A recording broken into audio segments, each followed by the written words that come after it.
Good evening, everybody. I hope you can hear me. Let me do a radio check. Make sure that I've hit the go live button. Yep, we got a red button over here saying we've been on for 10 seconds. How's the sound? Can everybody hear me? Uh, don't worry about whether or not you can see me. You're not missing anything if you can't see me. So if you can just give me a sound check, I would greatly appreciate that before we move on. Make sure I have everything plugged in correctly.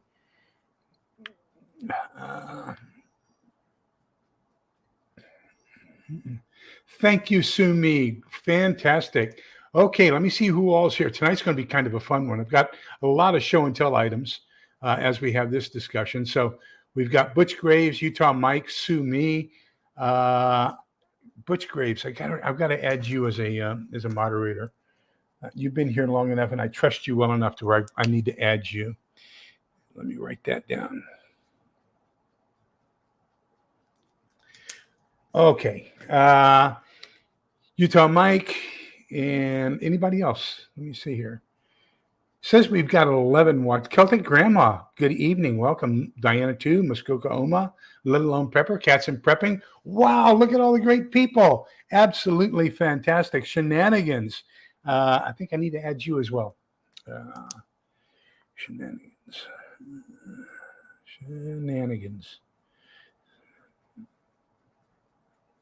All right.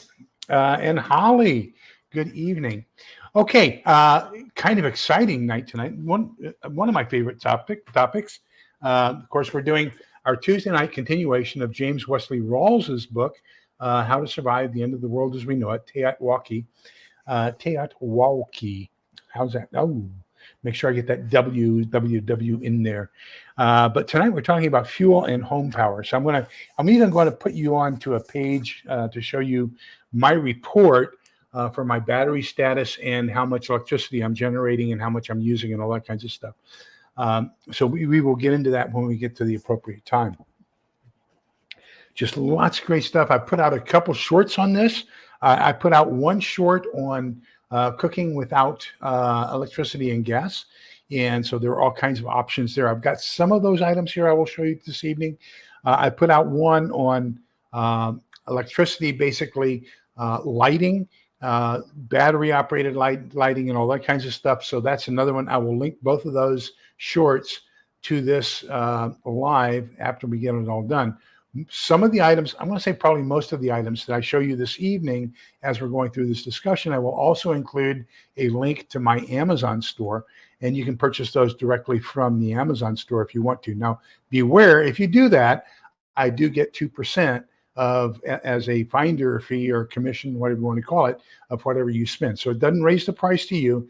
It just allows me to have a little bit more money to donate because remember, 25% of everything I receive, about 25% goes to the Caring Place, which is our county food bank. 25% goes to the Salvation Army. I love the work they do. And they're basically follow the Methodist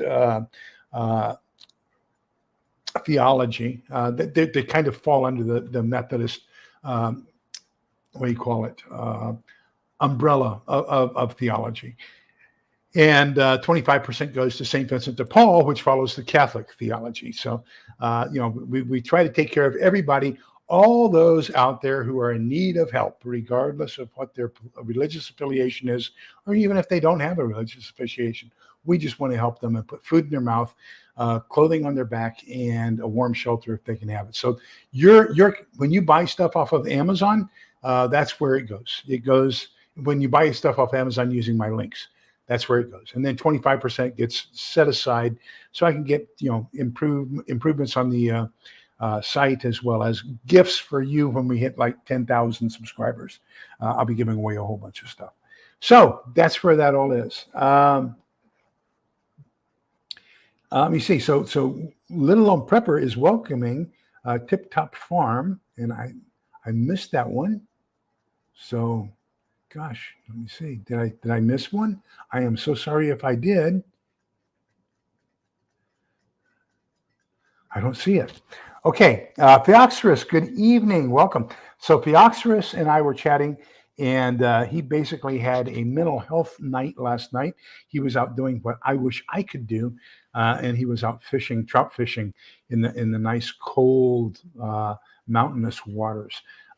One of my favorite places to trout fish, Feoxerus, if you ever get a chance, is the west bank of the Gila River in the Gila National Wilderness area of central New Mexico. No, you can't have any motor vehicles in there. You either have to hike up or horse and mule it up to the area where you want to go.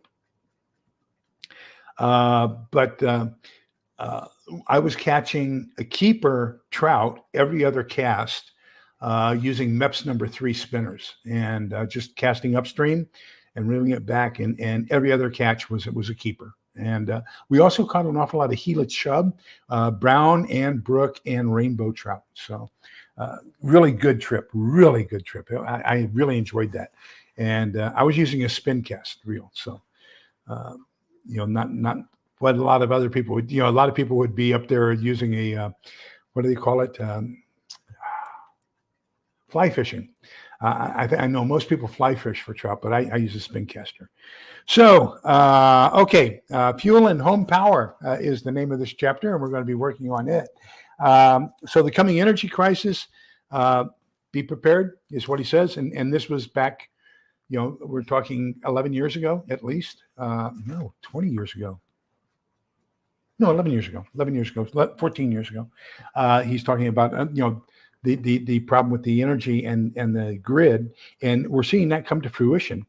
He talks about the fragility of it. Then he talks about SCADA, and SCADA is the software implement. What is it?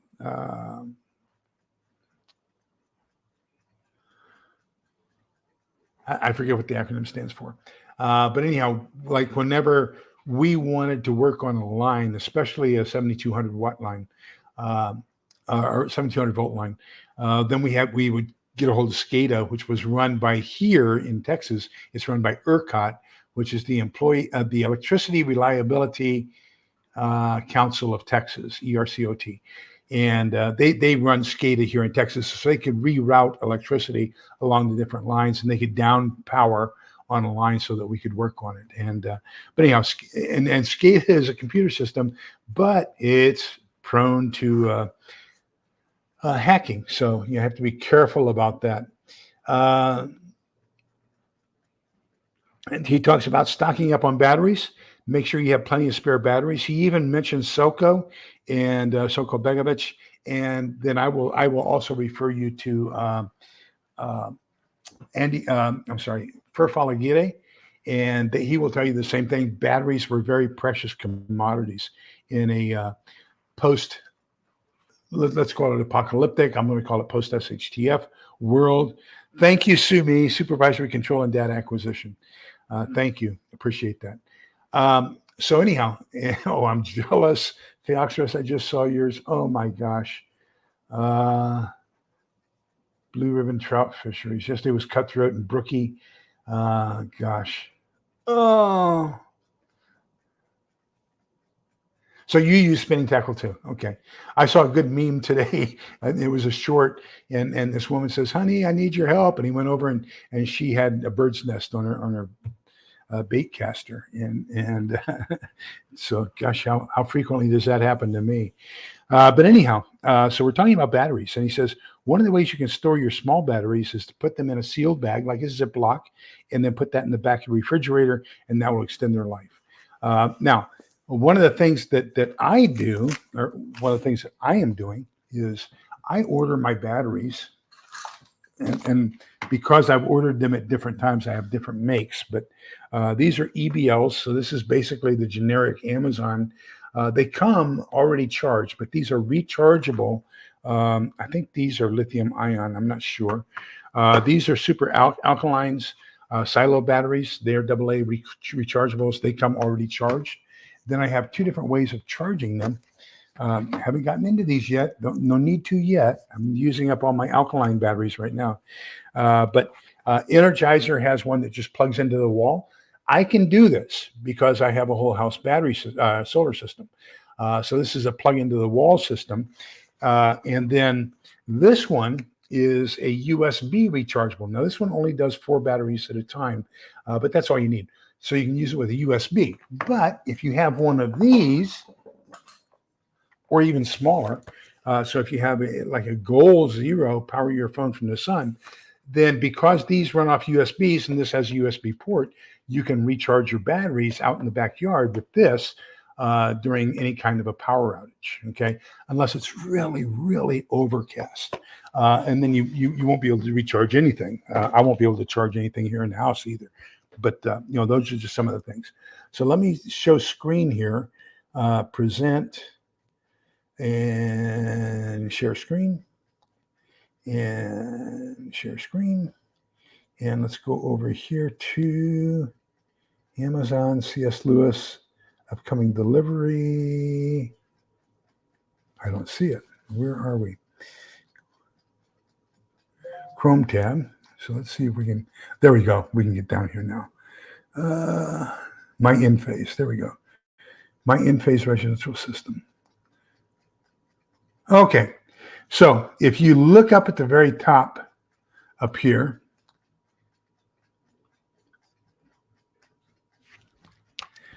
I'm going to switch over to that so I can use my cursor on it. I think that's my in phase there. Yeah. So up here you have basically my system's in a normal phase. It was last updated 4 minutes ago. My battery is currently at 100% of charge. My latest half-hour figure was that I produced 1.01 kilowatts of power. So far today, my system has produced 38.84 kilowatt hours of power, and I have consumed 31.08. Hot day here in Texas and big 220 air conditioner. So as of right now, I have exported 7.10 kilowatt hours back to the web. So I'm selling that back to the power company. Unfortunately, I sell it to them at wholesale rates and I buy it from them at retail rates. And over here is a detailed analysis of my 24 panels. So these 16 are producing a little bit. They are further north and don't have any impediments. These 16 are producing almost at full capacity. I'm going to say probably at about 70, 80% capacity. These down here on the south end of the house, these 8 are producing at about 40% of capacity. So right now, and my total, those 24 panels have a total capacity that they can produce in one day or in 1 hour. In one day of 49.4 kilowatt hours. So my maximum production for a day on a bright sunny day is going to be 49.4 kilowatt hours. And that's just over 2 kilowatts per panel. Now, as we come down, it shows you the difference between usage and production. So heavy orange is where I've consumed and there's no offsets.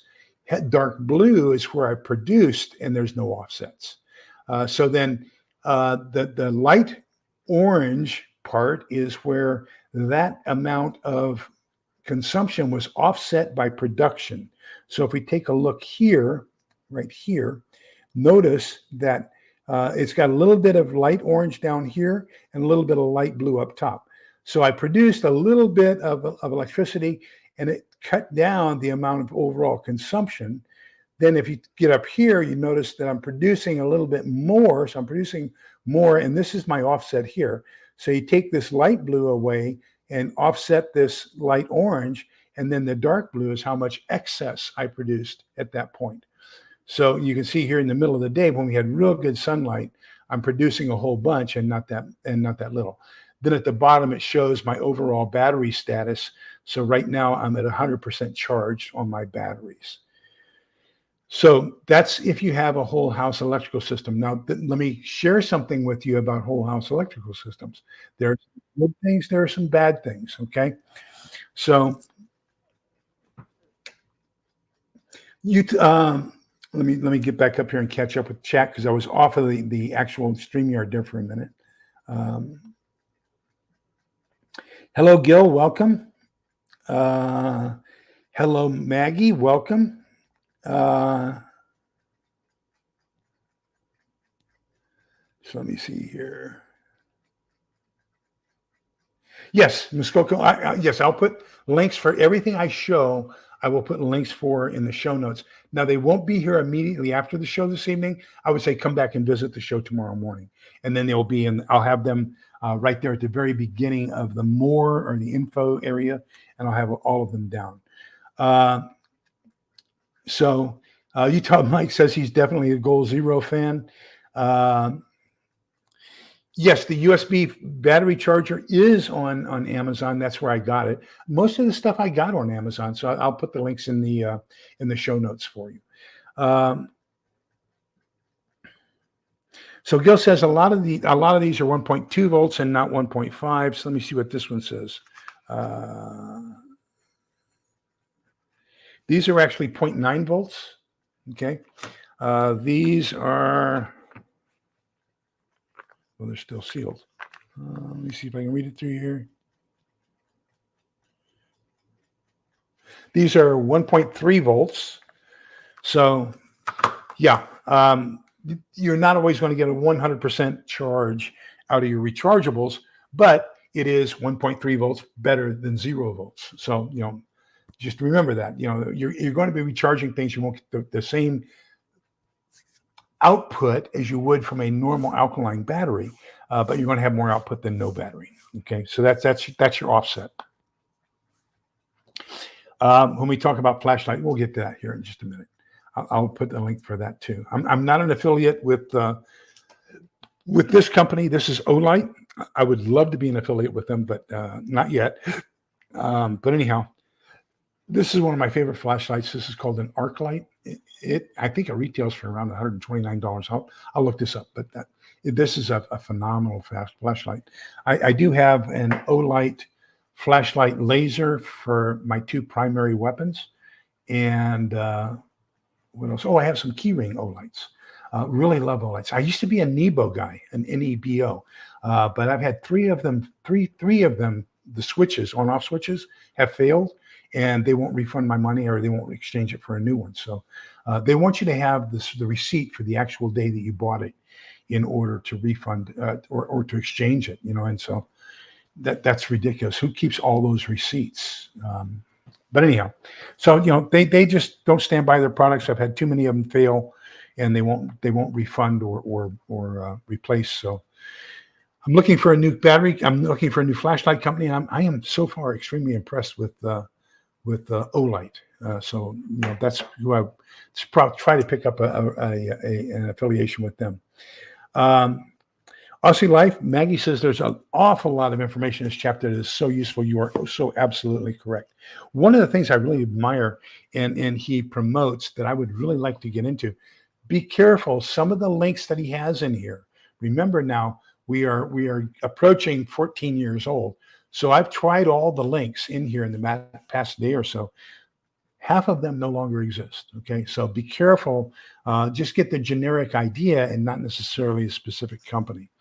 One of the things that he talks about as well is, so he talks about the AccuManager 20 battery charger. I looked it up, can't find it. Talks about solar battery chargers, which I wholeheartedly agree with, and photovoltaic power systems. Now, they can be standalone, grid-tied, or grid-connected, but standalone capable. So let me clarify something here that a lot of people don't understand. If you get a company to come in and put solar panels on your roof, and you're in the grid already, and the grid goes down, those solar panels are useless. They aren't going to do anything for you. They are there to offset the amount of electricity that you're drawing from the power company. Okay. And you saw in my case, the more that I produce, I sell back to the power company. Okay. So you can make a little bit of money and get some of your money back over the long term. If you want something that is capable of providing power, and that is your solar panels will provide power during an outage during the daytime, recharge a battery, and then you use that battery at nighttime, then you have to have battery backup. So the only way you're going to have the capability of running your battery, running electricity in your home 24 hours a day in a grid down configuration, provided there is sunshine, is with you have to have battery backup. Okay. So that's one of the caveats you have to be cautious of. Don't let these guys sell you into just having the solar panels is good enough to provide power. He talks about inverters and the ability to change DC power into AC and vice versa. So, make sure you understand that. One of the things that I love about ham radio, well, most of the radio systems, almost all the radio systems are based off of 12 volts of power. So the CB, I know for sure, the ham radios, the general license class radios, and that's going to be your 14 meter, 20 meter, 10 meter band, which is HF, AM, single sideband, continuous wave. Those are all 12 volt systems, which means you can just plug them into your car battery and they're going to work fine. Same thing with CB radios. They are all 12 volt systems.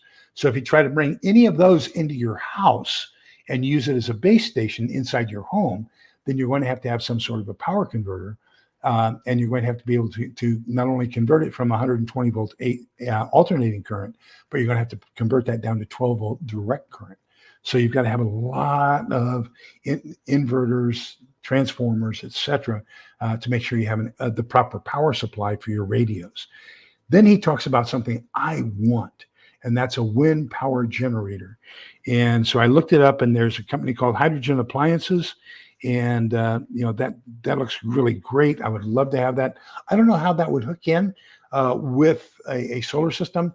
You'd have to have some sort of a switch so you don't get any backflow of current when one's overproducing and the other. You can't have both of them producing at the same time and feeding into the same system. You would have to have some sort of special connection to allow that. So he recommends that you have backup generator of somewhere between 4,500 continuous and 5,500 watts peak to power your home.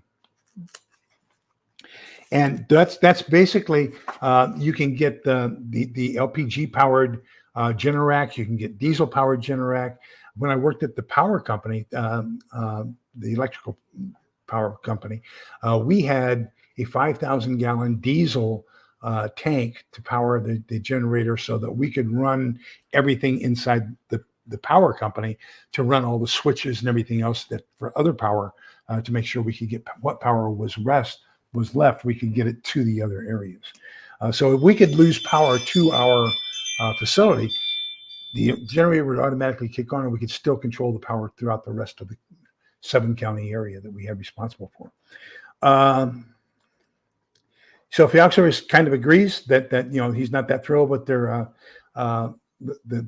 shelf life or their self-discharge rates or their capacity, I'm going to say, and their voltage. So yeah, you're right. When I buy replacement batteries now, we kind of alternate because Helen's medical device has to have a AAA battery. And so we will buy the Duracell or the Energizer for her. And then the next purchase after that, when we go through about a third of that, then I will buy some rechargeables and then hers and then rechargeables. So we got one of those battery buddies, the red battery buddy. We got it at Sam's on sale. Keep that filled. We got to keep it filled. That's got AA's, AAA's, C's, and the 9 volts. So we've got all 4 of those batteries filled up in that at all times.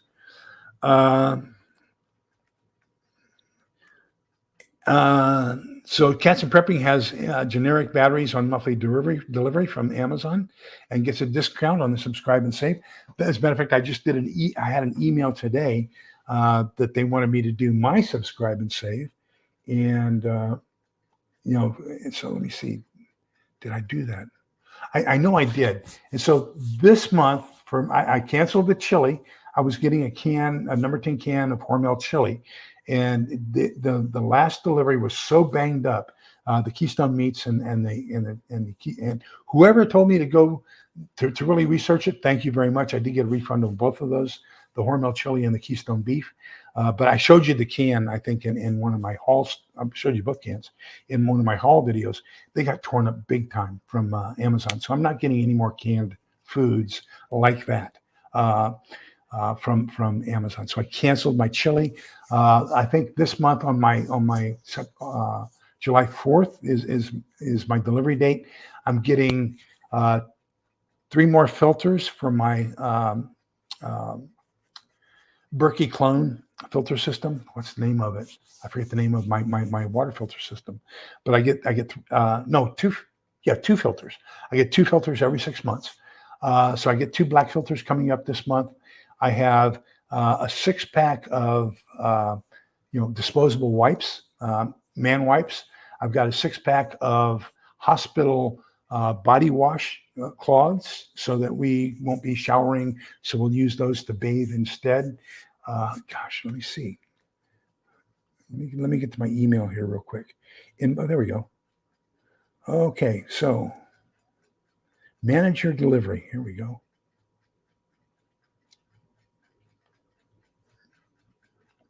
So the peaches I had on automatic delivery are no longer being delivered.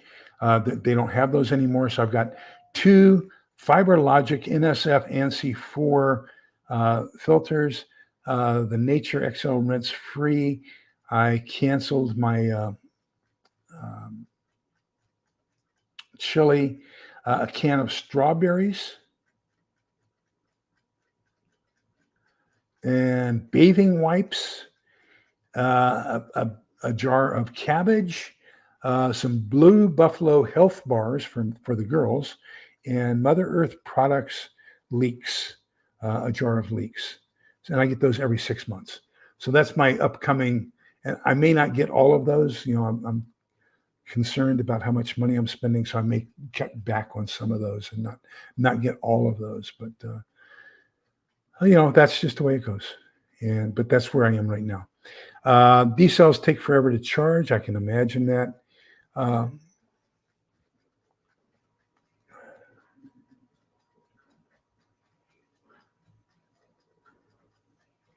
Wow. No, I haven't heard that, but thank you for sharing that.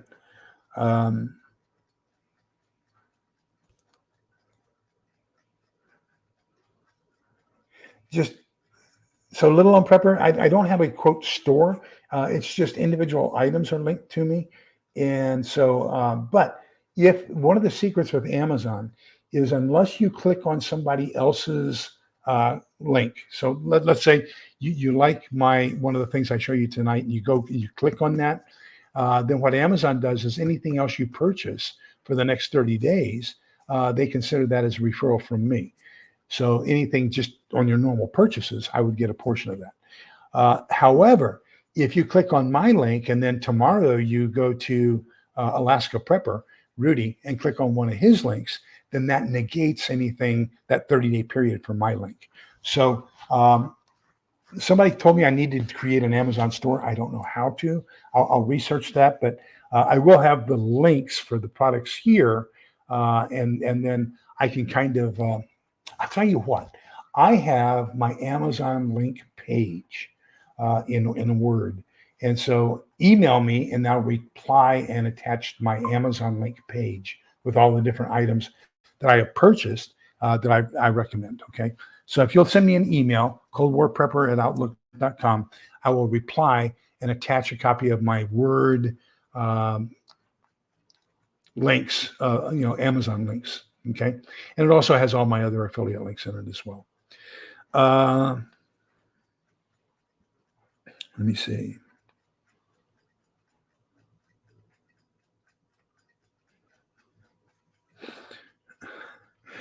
You know what else? I was looking at one today where a guy built his own hydroelectric dam off of a small stream, and he only produces maybe 600, 700 watts, but he does produce enough to where he can run basic electricity in his off-grid home.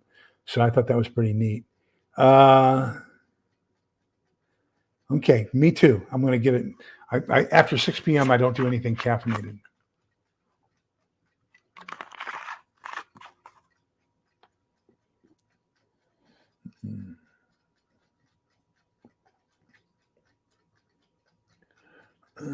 Let me see.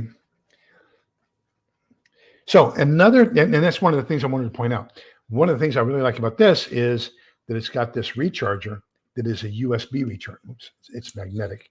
So you got the USB and then this, and then it just magnetically attaches to the recharge port and put this into your. Now, if you have that little Running Rabbit FM radio, emergency radio, crank radio, it has solar power, it has a battery, it has a crank. You can crank it to use for the radio or for the inherent flashlight. It also has 2 USB ports. So if you want to crank power recharge one of these or any other item to include, this, your battery charger, you can get that Running Rabbit emergency flashlight radio and crank it and power things. You're gonna have to crank quite a while and pretty fast, but you can do it that way as well. Let me see.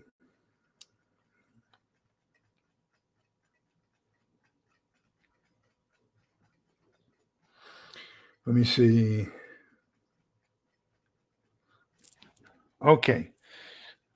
I wish I did, but I would probably run out of space. I'm already out of space.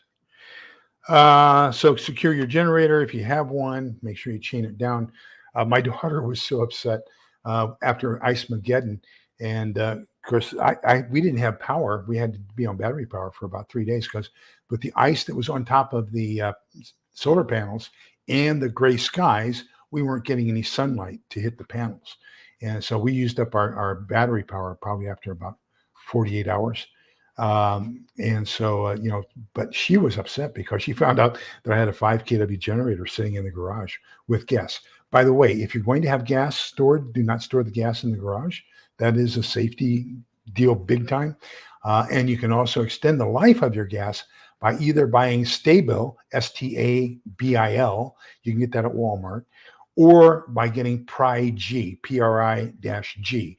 Now, Toolman Tim, another fantastic channel, he's a Canadian, he turned me on to Pri-G, and there's also Pri-D. D is for diesel, G is for gasoline. And not only will it protect your gasoline and diesel for storage a little bit longer, but it will also rejuvenate, according to him, your gasoline or diesel that has been stored for quite a while. So just pour some more in, and it kind of rejuvenates it. Can you burn home heating oil or kerosene in a diesel engine? And then he goes into lighting, candles and lanterns. So I got a whole bunch of things here, and I'll put these links in the show notes afterwards. My favorite, I was talking to a guy. There's a Facebook page on disaster prepping, and there was a guy saying he's buying all kinds of Crisco to turn into long-term storage. I said, why? Buy Crisco to cook your food, and then if it goes rancid, then you can use it for a lantern. But in the meantime, you can get these. This is 115 hours with liquid paraffin, and it's much safer. And just you get a 6-pack of these for about $20 or $30, and you can have a very long duration of candle burning. I've got all this stuff sitting on the other side. This is my partition. So when I do my shorts and everything, you see the black side, the other side of it. And so, because I've moved now, so this is the back door. I used to be against that wall. Now I'm against this wall. So I've turned 90 degrees. And, you can see, I used to reach to my left for my Bible. And so now you can see that my Bible is here. It's to my right. And then Oremus, which is all my Latin prayers. And then a lot of other prayer materials. And then my King James Version, my New American Bible, then my International Bible, then I have my Coin Bible, and I have my four parallel version, 4 translation Bible over there. And then here I have my carbon monoxide detector, my 17-band radio, and my, what's this called? Geiger counter. Okay. When you go to the dollar store, you can get these. Okay, these cost $1. This is 6 2-hour emergency candles. Okay, for $1. Get these every time you go to the dollar store. Pick up a package of these. You got to have those. This is my favorite. I just ordered another 9 candles today, but this is the Uko candelier. So you can get either a single candle like this one, and you can hang it from the chain if you want to. But it's enclosed, so that the chances of having a flash flame fire are far greatly reduced. This one I keep next to my bed. This has got a 9-hour beeswax candle, and then this is the other one. This is the candelier that has 3, and I have 3 paraffin candles in it. So let me see. I think I have this one set up as well.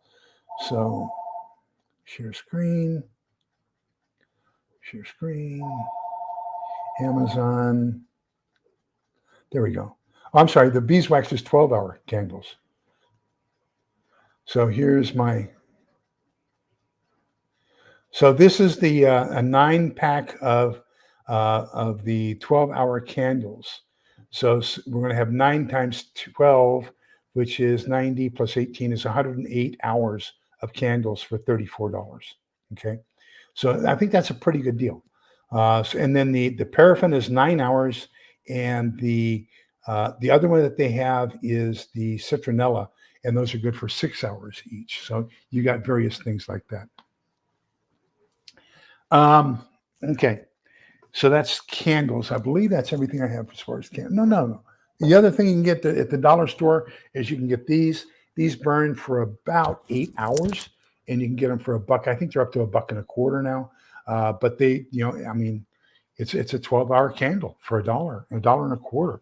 So load up on these. I probably have 50 of these. So that's another great asset to have. So that should take care of the candles. Of course, you can get plenty of wicks. Go to your local hobby store, Hobby Lobby, Michael's, Crafts, etc., whatever store you have, and pick up candle wicks. And that way, when you get down to the nubs of your candle, you can. I freeze them right now because when you freeze the wax inside of a jar, it comes out extremely easy.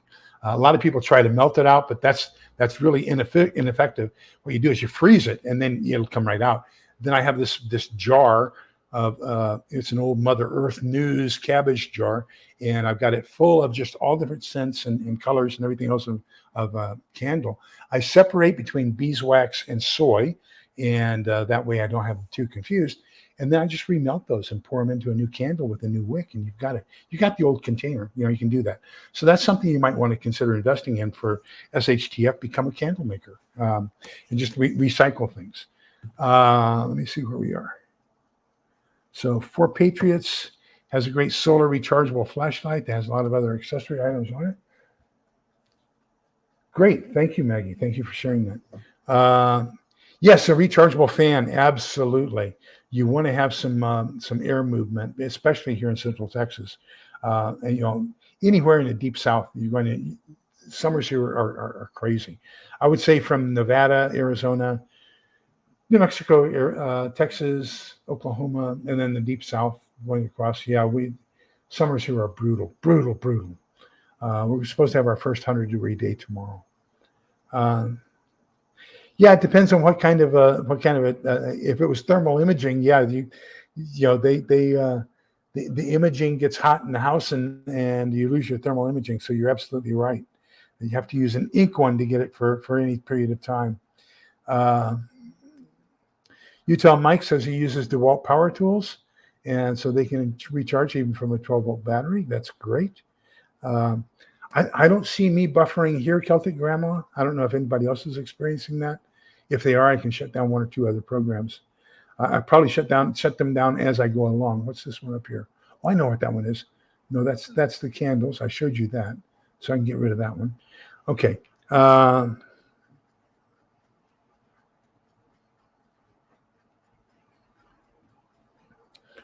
Let me see. There is a book I got Lee, and we use here that we love to share all our favorite recipes. Absolutely. Thank you very much for that. And one of the very first ones I put in, as a matter of fact, is the one that got a lot of comments from my last pantry haul, and that was railroad pie. That's one of our favorites. And so you brown some beef and onions and bell peppers, and then you add a can of tomato soup, which becomes really a thick tomato sauce, a can of creamed corn, and some chicken bouillon, and all that gets mixed together into a casserole type thing. Then you mix a box of Jiffy cornbread mix, and for half of the liquid, you're going to use half milk, and the other half you're going to use is going to be another can of creamed corn. And so you mix that cream corn in, use that to hydrate the corn muffin. You lay that as a layer on top of that other concoction, so it becomes a casserole in the oven at 400 degrees for 25, 30 minutes, and that's a railroad pie. And so it's basically a casserole with a cornbread cover or crust. And so yes, great idea. And so that's the very first thing we put in the book that Maggie got us, our favorite recipe book. I would recommend you do, and Maggie and I were talking about this. I very strongly recommend you create either a binder or you get a book like Maggie got me, and it's here on Amazon. I think I'll look for it. I know what I have. I'll put a look. I'll look for a link for it. Create a link for that, and but keep a separate book of SHTF recipes. What are the easy things that you're going to go to cook for yourself? Because fuel is going to become critical. Cooking fuel is going to be very critical. And that's another thing that he talks about in here is basically, your cooking fuel and everything else. And so, one of the things is, there are two. There's this sterno. This can is good for outdoors. It's hotter, but it's don't use it indoor without extremely good ventilation. I'm not even going to use it indoors. There is another one that does not have the same amount of heat, but it is safe for indoors, and that's called Safe Heat. Okay, I get it by the case at Sam's. Then another one you might want to consider, the butane is also good for indoor use. So you can get one of those single burner stoves. I got one. I bought one. Then I got one with my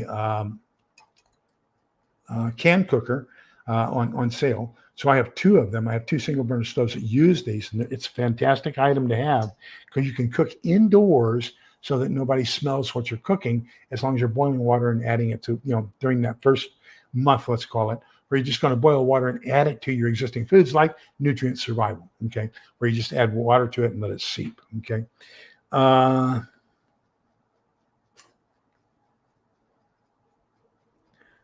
So I don't know what. Is that the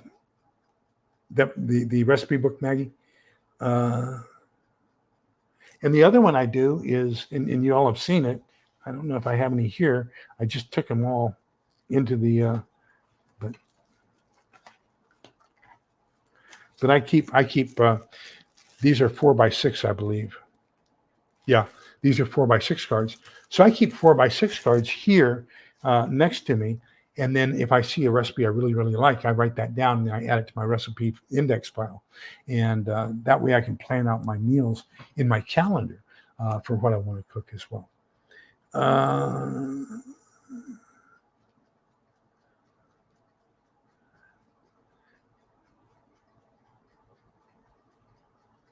So Shenanigans says 5,500 is fine. And is that for peak, or is that for what do you call it, average consumption? Pepper for the Ages, welcome. Good to see you. Oh, you make me jealous. You've got chickens. I don't have anything. I might have a squirrel. I do know I have some blue jays that anybody can have that wants to come get them. I told you, my son-in-law, there's a blue jay built a nest in his front door. He got attacked leaving his house one morning. Okay, let me see. Okay, I think I'm almost caught up. Golly, can't believe it. Okay, so let's talk about another form of fuel. At some point, all of this stuff is going to be gone, okay?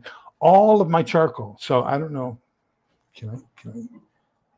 Maybe you can see it. Let me see here. So if you look right there, see that trash can?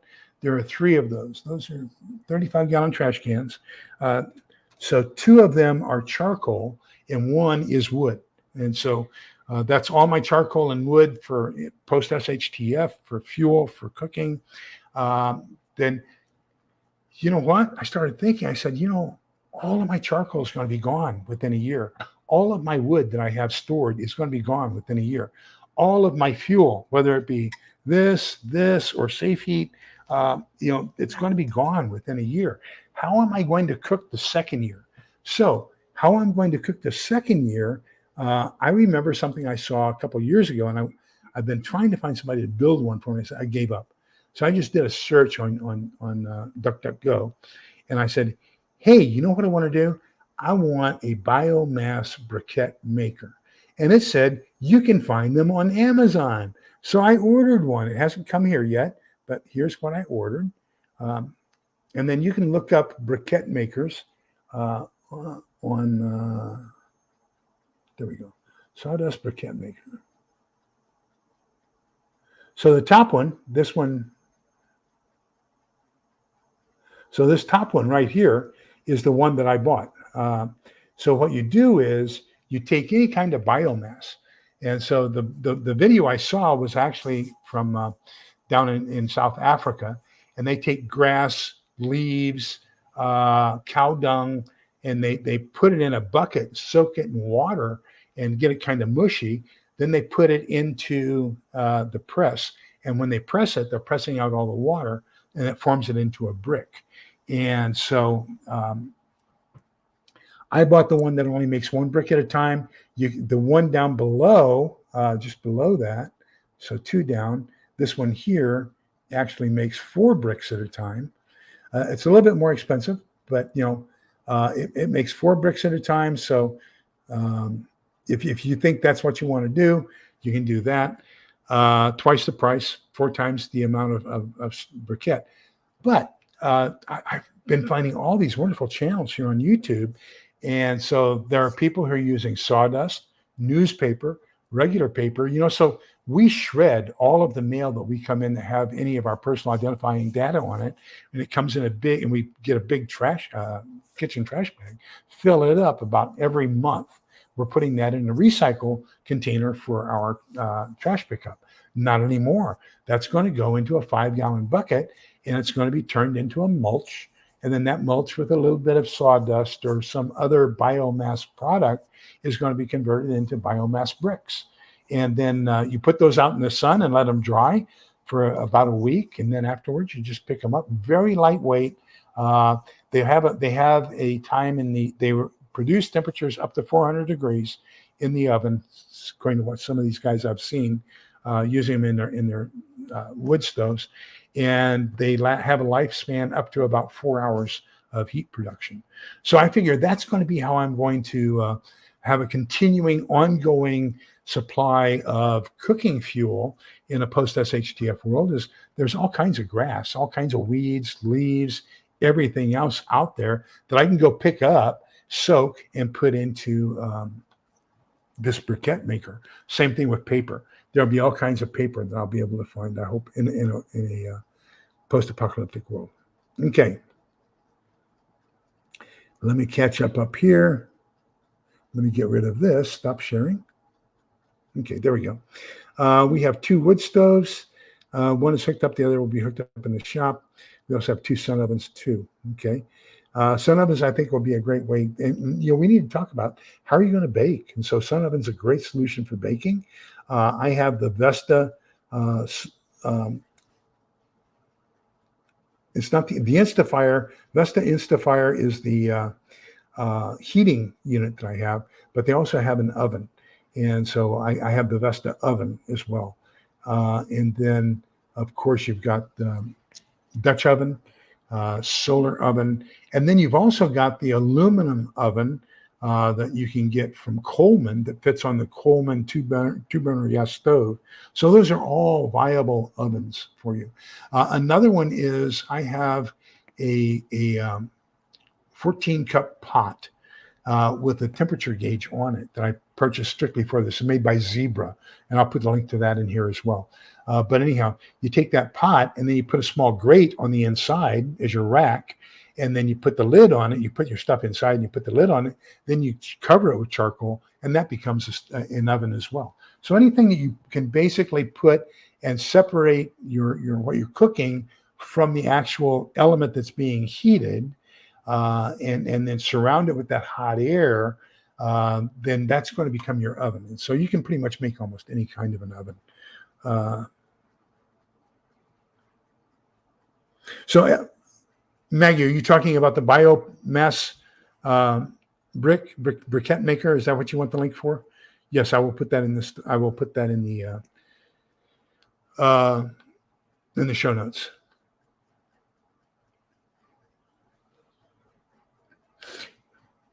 It depends on what you're using as a fuel, Muskoka Oma. If you're using pure paper, you can go to Walmart today and buy a paper log. You can buy those Duraflame logs, and those are pretty much paper. So it depends on what you use as your biomass that you're going to condense into a briquette as to how much it affects your overall flue or chimney status. And so I'm going to be using them in an outdoor wood stove. So I'm going to completely seal off my patio, and then that's going to become where I'm going to produce the heat. Modern homes are too well insulated and far too airtight to try to burn any kind of a wood burning stove like that in here. Now, our old home that we had built in 2001, it was too big for the two of us. Gosh, the taxes on it, with me not working, the taxes were my Social Security check. So, but anyhow, it had a fireplace. So yeah, so if I have a fireplace, I can do that. Don't have a fireplace in this house. I wish we did, but we don't. So we'll have to convert the back patio into a warming area. And, we've got plans on how to do that.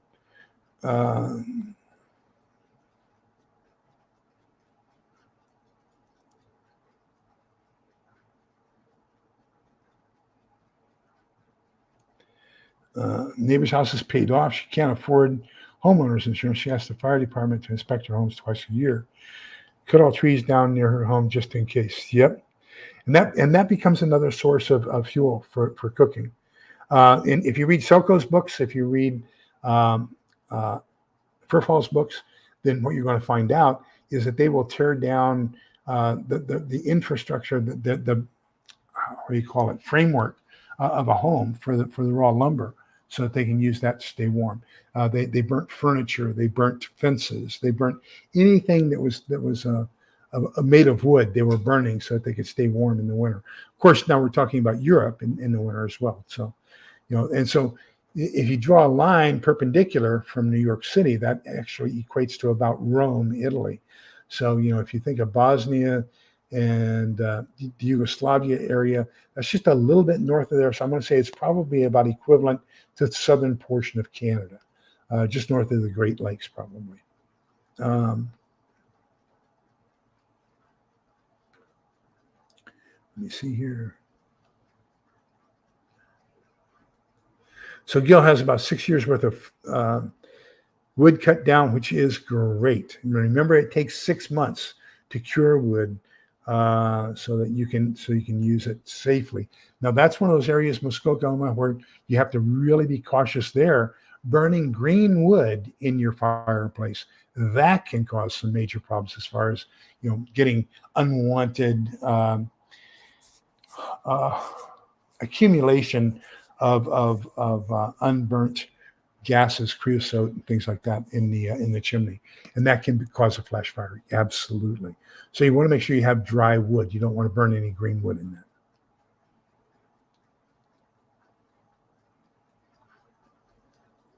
See if I can catch up with all this. Okay, so yes, I will send you the link to that, and then once you get to that page, if you want to, it'll say see others like this, and then it'll show the 4 briquette if you want to do it. They also have them in round ones.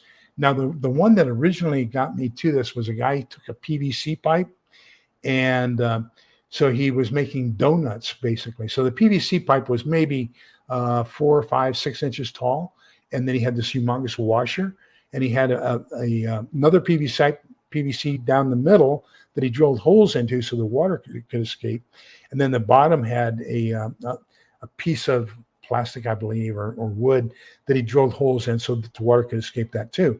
So you put all your stuff down, and then you had this washer that compressed everything down. So you basically had a log with a hole that ran through the middle. Now I haven't gotten mine yet. There was one guy I was watching, and he took some 1.25-inch PVC and cut it to the width of his briquette maker.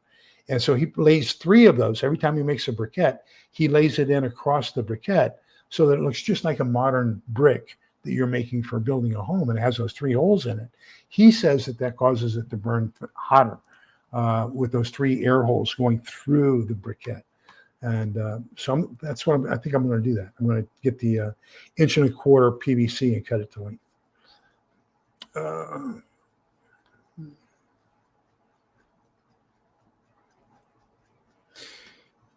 Yeah, and my daughter has both oil and wood at her place too in New Jersey.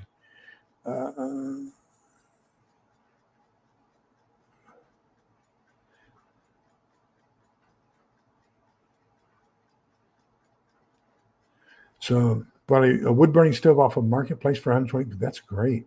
There's a camping stove that you can cook on, and it's got racks on the side so you can dry clothes on it. And then it's got a stovepipe that is probably, I think it's 6 feet long, 8 feet long maybe. And that's what I'm looking at getting. It's around $130. And but you can probably put about maybe 3 quarter logs in there at a time.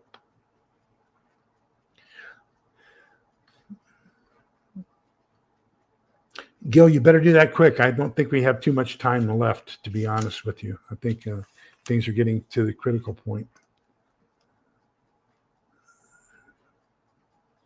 Yeah.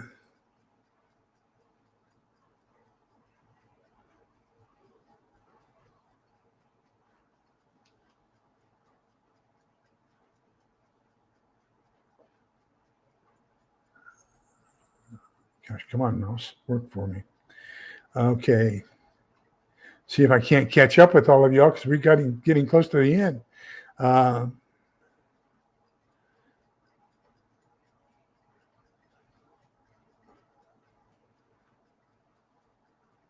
Okay, there are videos on cleaning out wood-burning stovepipes.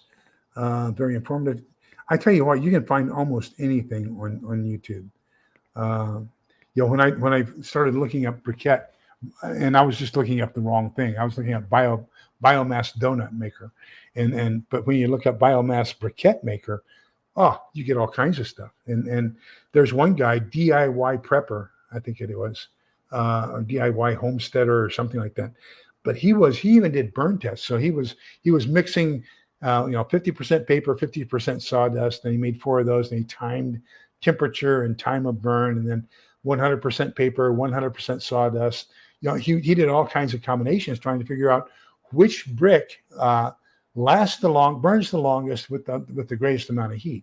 And really neat. It was about a 20-minute video, but so I think it's going to be really good. That if you can get those, remember that back in the 150 years ago on the Plains Indians, the Shoshone, the Sioux, the Nez Perce, on the plains, the Western Plains, there weren't any trees. And so you had grasses and you had cow dung or buffalo chips, basically. And so that's what they burned to cook their meals. And so I think that's what we're going to probably be reverting back to. I'm pretty lucky here. I'm kind of in a transition state here in Texas, from wooded to semi-arid. So if you travel that way, a little bit further west, maybe 50 miles, you're in desert. If you travel that way 50 miles, you're in piney tree country, where all the big wood manufacturers own their lots and everything else. But here in the middle, we're kind of in that transition zone where we get mesquite, live oak, some scrub oak, Spanish oak, a lot of cypress, but we're transitionary is what we are.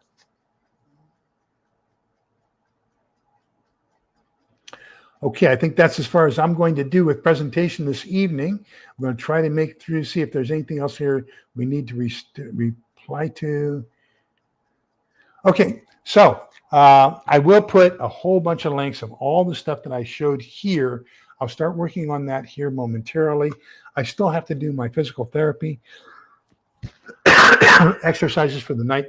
I don't know if you saw me or not, but I was doing my hip flexor muscle exercises with my leg weights.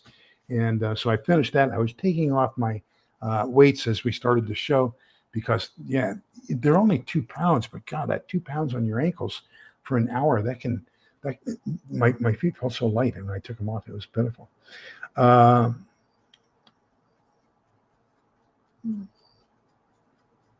So one of the things you can do, and there's a video on it as well, is you can get a 5-gallon bucket when we're talking about, Maggie's talking about clothes washing. But there's videos on how to do this here on YouTube as well.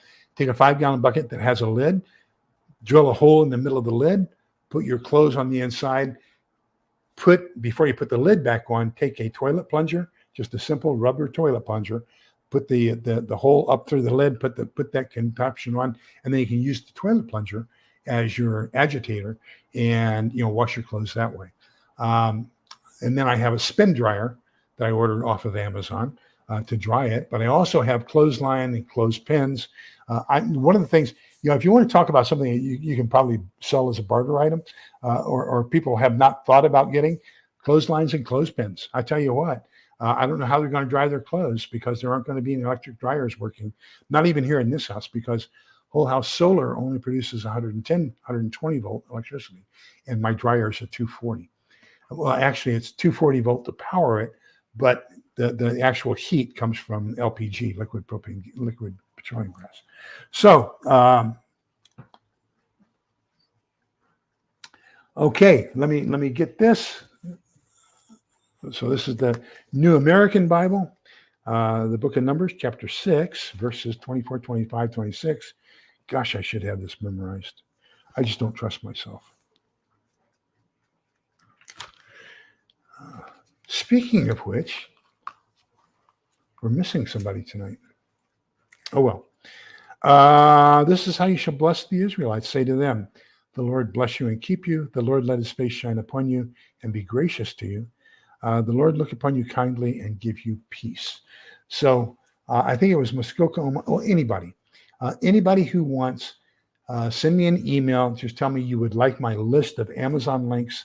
And it's about 7 pages of all the different things over the years that I have recommended or have purchased that I strongly recommend. And you can go through those and see if there's anything in there that interests you. So, I've got all 3 different types. I've got the paraffin, the beeswax, and the one that keeps the bugs away, citronella, and the citronella candles for the ecosystems. I've got both the single burner and the triple burner.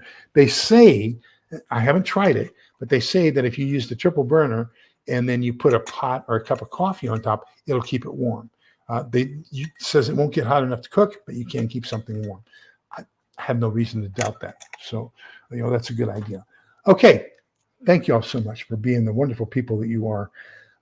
This program would not be anything without you. So I am very, very grateful. And thank you for keeping me humble and correcting me. And thank you for being kind to an old senile guy who occasionally forgets things. And you are kind enough to graciously and politely remind him of the words that he has forgotten. So thank you so much. I really do appreciate each and every one of you. So remember that we're all in this together just so we can make it out the other side together. Be kind, polite, and respectful to each other, because togetherness is the only thing that's going to see us through. Take care, everybody. Send me that email, coldwarprepper@outlook.com. Take care. Bye-bye.